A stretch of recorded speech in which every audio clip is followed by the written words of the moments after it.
What kind of future do we have if we destroy our past? Has anyone who has pulled down a statue of Churchill, Lincoln, or Columbus thought to ask themselves this question? I doubt it. The presumption that we can stand in perfect judgment over the lives of historical figures is not merely foolish and unfair, it's dangerous. Consider what the statue destroyers are in effect saying. They are saying that people in history should have known what we know. That's tantamount to saying they should have known the future. This is, of course, absurd. Yet more and more people believe it. Why? Simple. It's what they're taught.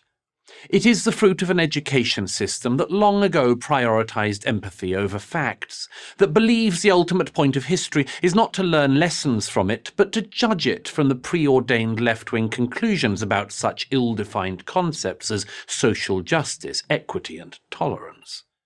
Apart from breeding ignorance, this kind of education invites the student, the child really, to be judge, jury, and executioner over issues that they, and increasingly their teachers, know little or nothing about. Because no one has bothered to teach them the nuance, complexity, and context that is history.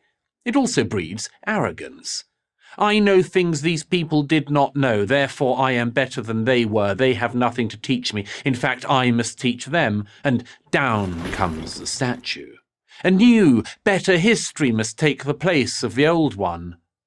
In America, this impulse has culminated in the 1619 Project, an initiative started by the New York Times and now in schools everywhere, which attempts to make the arrival of the first African slaves into the American colonies the foundational date of the American Republic. 1776, the American Revolution? In the new history, that was just about protecting the founders' slave interests. These men, some of the most remarkable humans to have lived at any time, are to be understood simply by their attitude towards this one issue.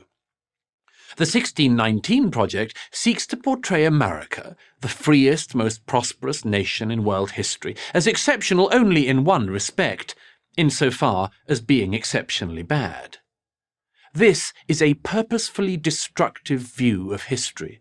It is one intended to pull down rather than to build up.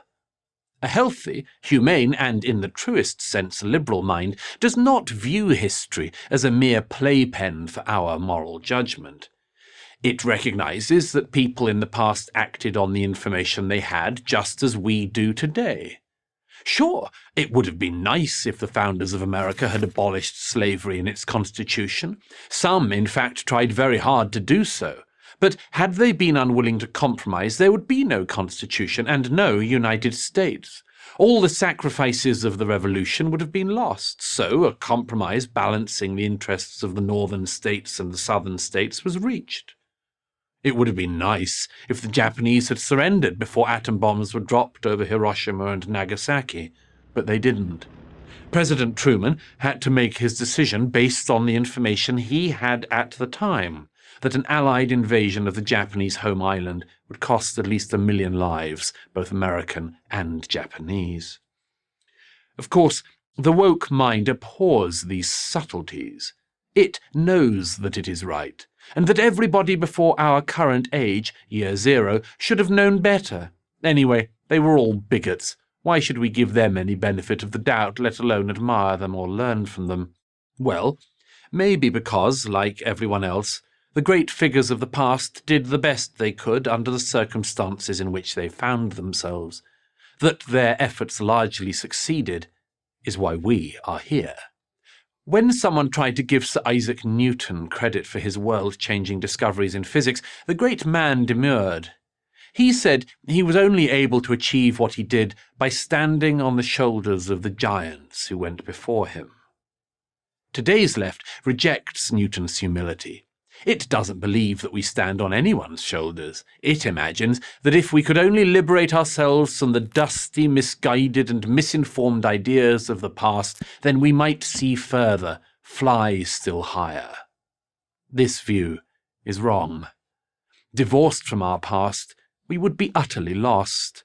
We would not rise, but plummet. We would be forced to start again with far less insight, and with far poorer examples as our guides. Ironically, thanks to the statue destroyers, the great figures of the past have never looked greater. I'm Douglas Murray, author of The Madness of Crowds, for Prager University. Thank you for watching this video. To keep PragerU videos free, please consider making a tax-deductible donation.